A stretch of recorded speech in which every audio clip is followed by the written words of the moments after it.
Donc là, dans cette vidéo, on va voir comment faire des étiquettes, le plus simplement possible, hein. Donc pour ça, là, je me suis mis dans Word, je me suis mis dans un nouveau document, j'ai rien fait de particulier. Pour faire des étiquettes, on va aller dans Publipostage, démarrer la fusion et le Publipostage.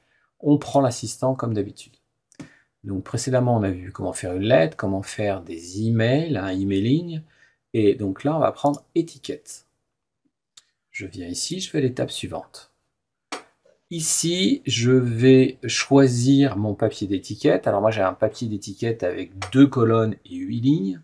Donc je vais venir... Alors ça, la référence du papier étiquette, en général, c'est écrit sur le papier que vous avez acheté. Donc il y a la marque, etc. Donc là, on trouve plein de marques, hein. Il y a plein de marques qui sont utilisées, hein. Donc si vraiment on ne trouve pas, on n'a vraiment pas de chance.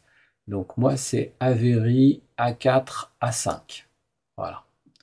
Et la référence des étiquettes, donc quand je clique ici, on voit, hein, la hauteur et la largeur des étiquettes, hein, sur quel type de papier. Donc là, c'est du papier A4, etc. Donc on voit tout ça. Donc le mien, c'est le 7000, le L7122. Donc je descends jusqu'à L. Le L7122. J'y arrive, c'est celui-ci. Donc j'ai une largeur d'étiquette à 8 et une hauteur à 3,5. Si je trouvais pas, par malheur, si je trouvais pas mon papier d'étiquette, je peux créer ici carrément mon papier d'étiquette. Alors je dois indiquer toutes les mesures ici, la hauteur de l'étiquette, la largeur, la marge, enfin voilà, on a toutes les informations à rentrer et on peut créer son propre papier d'étiquette. Là, c'est pas ce qu'on va faire. Je vais donc faire OK. Donc il me crée un tableau avec toutes mes étiquettes. D'accord?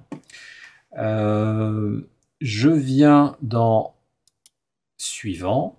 Je vais donc là, qu'est-ce qu'on me demande? On me demande où sont les destinataires. Donc les destinataires, je les ai mis dans un fichier Excel.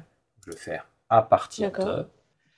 Je vais chercher ça dans mon arborescence. Donc là, je suis directement dedans, hein. Par défaut, il ouvre un dossier qui s'appelle Documents, mes sources de données. Donc je le prends dedans, mais ça pourrait être rangé n'importe où ailleurs, hein. Donc j'ouvre mon fichier Excel, dans lequel j'ai 2 onglets. Alors, je descends. Bon, je vais prendre celui-ci, voilà. Donc je vais l'agrandir. Hop, comme ça, on voit tous mes champs. Donc j'ai titre, adresse, ville, code postal, téléphone, le nom, la date d'entrée, etc. Donc j'ai toutes ces informations-là. Je fais OK. Et je fais suivant. Donc là, je lui ai indiqué où se trouvait mon fichier de données, hein. Donc quand on fait des étiquettes, on veut donc imprimer une adresse différente normalement sur toutes les étiquettes. Alors, si on voulait avoir euh, la même adresse sur toute la page, il faudrait retirer ce texte-là, il faudrait le sélectionner, appuyer sur supprime et enlever enregistrement suivant, hein. Donc à partir du moment où on a ça, eh bien, il changera de destinataire sur chacune des étiquettes. Voilà, je reviens un petit peu en arrière. Je fais suivant. Et là, il me demande de mettre mes champs. Donc je vais me placer dans mon étiquette. Je vais faire autre élément ici, parce que c'est ce qu'il y a de plus simple. Je vais dire que je veux avoir le titre, le nom, le prénom, l'adresse, le code postal, la ville. D'accord? J'insère tout ça. Je ferme. Je vais venir maintenant, alors, je vais zoomer un petit peu pour que ce soit plus simple. Je vais venir ici, mettre un espace, ici un espace, et ici un espace. Et derrière le prénom, je vais faire retour à la ligne. Derrière l'adresse, retour à la ligne. Entre le code postal et la ville, un espace. Et ici, j'ai pas besoin de faire de retour à la ligne. Par contre, sur la hauteur de mon étiquette, bah, je peux sauter là par exemple une deuxième ligne. Ah, il n'est pas sympa parce que comme j'ai fait ça au début du tableau, il me saute, il me la met à l'extérieur du tableau. Hop, alors ce que je fais, moi la petite technique, c'est que je fais un espace et là je fais entrer et comme ça me permet de pouvoir insérer des marques de paragraphe à l'intérieur. Je trouve qu'elle est un petit peu haute, hein. Donc là, je vais faire une petite bidouille pour résoudre ça. Je vais aller dans supprimer espace. Supprimer espace, voilà. Voilà, donc je pense que là, c'est à peu près au milieu. Ouais, je pourrais faire ça aussi. Hop, voilà, là, c'est bien au milieu. Bah là, c'est bon, hein. On va faire suivant.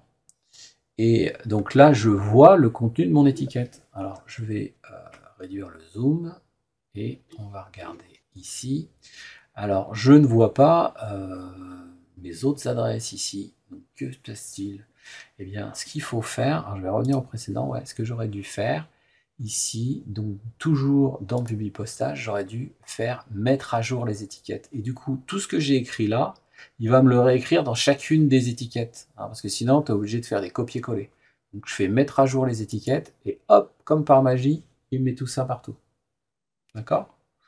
D'accord. Donc maintenant, je vais au suivant. Et donc là, j'ai bien des personnes différentes dans toutes mes cases. D'accord? Ok. Je fais suivant. Là, bah, encore une fois, donc la dernière partie, donc ça c'est comme dans dans le mailing précédent au niveau des lettres. Donc là, si j'appuie, bah, ça imprime les feuilles. Moi, ce que je conseille, c'est toujours de le fusionner vers un nouveau document. Donc je clique ici, je lui dis toutes les adresses. Et donc là, j'ai toutes mes feuilles. Je vais D'accord. mes feuilles d'étiquette, je vais aller dans affichage, je vais mettre plusieurs feuilles, je vais réduire. Voilà. Et donc là, j'ai toutes mes feuilles d'étiquette. D'accord? Ok.